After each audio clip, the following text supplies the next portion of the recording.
வந்த பிறகு என்னை பற்றி ஒரு 2-3 விமர்சனங்கள் சோசியல் மீடியாவில் அரசியல் உலகத்தில் பரவலாக பரவிக்கிட்டு இருக்கு. அதுக்கு நான் விடை கொடுக்கலன்னு சொன்னால் அதே உண்மையாயிடும் அப்படின்னு ஆகிடும்.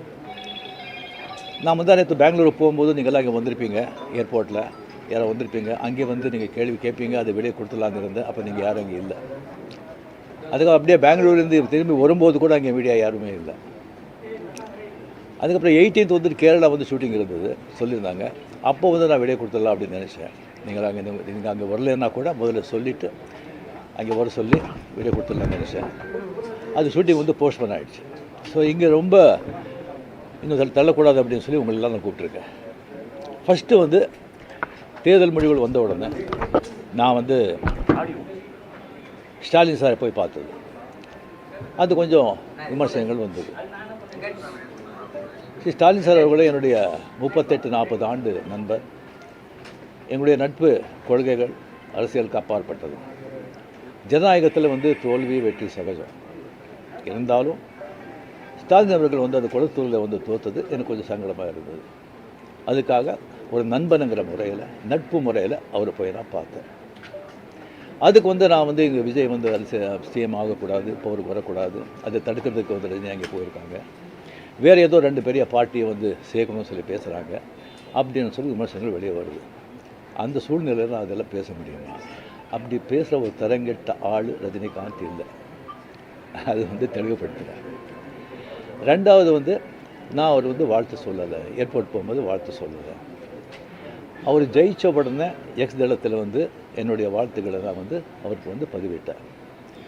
நான் 2016 அரசியல் வர்றேன்னு சொன்ன பிறகு நான் ஏர்போர்ட்டுக்கு போகும்போது யூஸ்வலாக அங்கே இருக்கிறவங்க அந்த போர்டிங் கார்டு வாங்கிறதுக்கு இருப்பாங்க. அவங்களுக்கு கேட்குறது தான் வழக்கம், மீடியா யாராவது இருப்பாங்களா அப்படின்னு. அதே இதில் மீடியா யாராவது இருப்பாங்களான்னு கேட்டேன். பெங்களூர் போகும்போது மீடியா யாரும் இல்லைன்னு சொன்னாங்க. சரியான்னு சொல்லி நான் போயிட்டுருக்கும்போது திடீர்னு ஒருத்தர் ஒரு மீடியா ஆள் மாதிரி தெரியல எனக்கு. ஒரு சின்ன ஃபோன் வச்சுக்கிட்டு விஜய் ஒரு முதலமைச்சர் இருக்கார் அப்படின்னு சொன்னாங்க. நான் என்ன செகண்ட் ஷாக், அது மீடியா மாதிரியே தெரியல எனக்கு. ஃபோன் வச்சுக்கிட்டு நான் அப்படியே பார்த்து சிரிச்சு நான் போயிட்டேன். அதுக்கு வாழ்த்துக்கள் சொல்லலை அப்படின்னு சொல்லி அதுக்கு ஒரு விமர்சனம். இன்னொன்று விஜய் மேலே எனக்கு பொறாமை அப்படின்னு.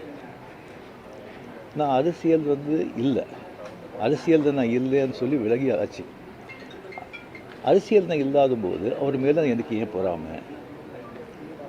ஒருவேளை கமல்ஹாசன் ஏதாவது முதலமைச்சர் தான் எனக்கு பொறாமை வந்திருக்குமோ என்னமோ தெரியாது. அப்போ கூட வந்திருக்காது. கிடைக்காது கிடைக்காம இருக்காது, கிடைக்காம இருக்கிறது கிடைக்காது. ஸோ இன்னொன்று எனக்கும் விஜய்க்கு எனக்கும் விஜய்க்கு ஒரு ஜெனரேஷன் கேப், கிட்டத்தட்ட 25 இயர்ஸ் டிஃப்ரென்ஸ். நான் முதலையே சொல்லியிருக்கேன். நான் விஜயை நான் இதை கம்பேர் பண்ணிக்கிட்டால் அது எனக்கு நல்லதில்லை, கெட்ட பேர். விஜய் என்னை பற்றி கம்பேர் பண்ணிவிட்டால் அவருக்கு நல்லதில்லை. சின்ன வயசுலேருந்து அவர் பார்த்துட்ருக்கார். அவர் சிஎம் ஆனதில் எனக்கு என்ன போகிறாங்க?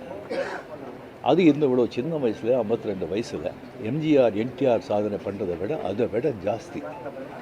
கம்ப்ளீட்டாக சென்டர் பிஜேபி எவ்வளோ பெரிய பவர்ஃபுல் சென்டர். இங்கே 2 பெரிய கட்சிகளை எதிர்த்து தனி ஆளை ஜெயிச்சிருக்காங்க. அது நம்ம சினிமா இண்டஸ்ட்ரியிலேருந்து. எனக்கு அது பொறாமை இல்லை, ஒரு ஆச்சரியம் கலந்த ஒரு சந்தோஷம். அடே யார் அப்ரிஷியேஷன், சூப்பர். ஸோ அந்த பொறாமையும் இல்லை. விஜய் அவர்களுக்கு நிறைய எதிர்பார்ப்புகள் இருக்குது ஜனங்க மத்தியில். டெஃபினட்டாக அந்த எதிர்பார்ப்பெல்லாம் அவரை சந்தித்து மக்கள் நல்லது செய்வாங்கங்கிற நம்பிக்கை எனக்கு இருக்குது. அவருக்கு அதிக வாழ்த்துக்கள். ஓகே சார், திமுகவையும் அதிமுகவையும் நீங்கள் ஒரு பேச்சுவார்த்தை செய்து இணைந்து எடப்பாடியை முதலமைச்சராக முயற்சிகள் நீங்கள் எதுவும் செய்தீங்களா? சொல்லியாச்சு. உங்க ரசிகர்கள் என்ன சொல்றாங்கன்னா, நீங்க கட்சி ஆரம்பிச்சா நீங்க சிஎம் ஆயிருக்கலாம், கால சூழ்நிலை ஆகலன்னு ஒரு வருத்தப்படுறாங்க. சில பேர் சொல்றாங்க. நான் ஏன் அரசியலுக்கு நான் வரலையே சொல்லி ஒரு 3 பேஜுக்கு கம்ப்ளீட்டாக அறிக்கை எதுக்கு என்ன ஆச்சுன்னு சொல்லி கிளியராக நான் சொல்லியிருக்கேன். அது தெரிஞ்ச பிறகு அவங்க சொல்கிறாங்க சொன்னால் அது ஆத்தங்கள் இருக்கும், இல்லை சொல்ல வரல. அது தெரிஞ்ச பிறகும் ஏன் வரல அப்படின்னு சொன்னாங்கன்னா எனக்கு ஒன்றும் சொல்ல தெரியல. இனிமேல் உங்கள் ரசிகர்களை கட்டமைக்கிறதுல என்ன மாதிரி இல்லைங்க, நான் முதலியே சொல்லியாச்சு. அவங்கவுங்க எந்தெந்த பார்ட்டி எந்தெந்த விஷயம் பண்ணுறீங்களோ அதை நீங்கள் தாராளமாக நீங்கள் போங்க அப்படின்னு முதலியே நான் சொல்லியாச்சு. எத்தனை மாட்டி நான் சொல்லுவேன், நீங்களே சொல்லுங்கள். ஆக்ட் பண்ணுறாங்களே சொன்னால் அரசியல் வேறு, ஆக்ட் பண்ணுறது வேறு. ஆக்டிங் வச்சோன்னா ஹெல்த் வந்து எப்போ இதாவது நான் ஆக்ட் பண்ணலாம் நான் வரலாம். அப்படியே அதை பாதிச்சக்கார ஒரு ப்ரொடியூசர் பாதிப்பான். அரசியல் விமர்சனம் பெரிய ரெஸ்பான்சிபிலிட்டி. கோடி கோடி மக்கள், அவ்வளோ ஈஸி இல்லை. இப்போ நேற்று கமல் சார் வந்து சந்திச்சு 6 கோரிக்கை விட்டுருக்காரு திரையுலகத்தை பற்றி. நீங்கள் வந்து சிஎம் சந்திச்சு திரையுலகம் பற்றின கோரிக்கைகள் ஏதாவது முன்வைக்கிறதுக்கு ஐடியா இருக்கா? இல்லைங்க, இப்போ வந்து சினிமா இண்டஸ்ட்ரியிலேருந்து நடிகர் சினிமா போயாச்சு, ப்ரொடியூசர் கவுன்சில் பார்க்க போகிறாங்க, கமலும் போயாச்சு. மறுபடியும் வந்து சும்மா சம்பிரதாயிகமான போய் பார்க்கறதுக்கு எனக்கு பிடிக்காது. முதல் முறையா ஆட்சிக்கு வந்திருக்கக்கூடிய விஜய் அவர்களுக்கு உங்களுடைய அறிவுரை ஆலோசனை என்ன? எதிர்பார்ப்பு ரொம்ப ஜாஸ்தியாக இருக்குங்க. அது டெஃபினட்டாக புல் செய்வாங்க நம்பிக்கை எனக்கு இருக்குது. பட் ஒன்று, மக்கள் நம்ம வந்துட்டு ஒரு 2 வருஷம் அவரை விட்டுருணும். 2 வருஷம் விட்டுருணும்.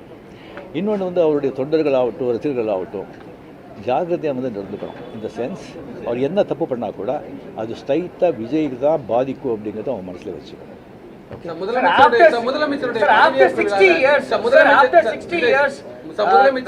நான் திராவிடியன் பார்ட்டி வந்திருக்காங்க. ஒரு திராவிட கட்சி இல்லாத ஒரு கட்சி வந்து தமிழகத்தை ஆளுறாங்க. இது என்ன மாதிரியான இம்பாக்ட் கிரியேட் பண்ணணும்? சரிங்க, ஒரு 60 ஆண்டுகள் பார்த்துட்டாங்க. ஒரு மாற்றம் தேவை. அந்த மாற்றத்தை கரெக்டாக வந்து விஜய் வந்தாங்க.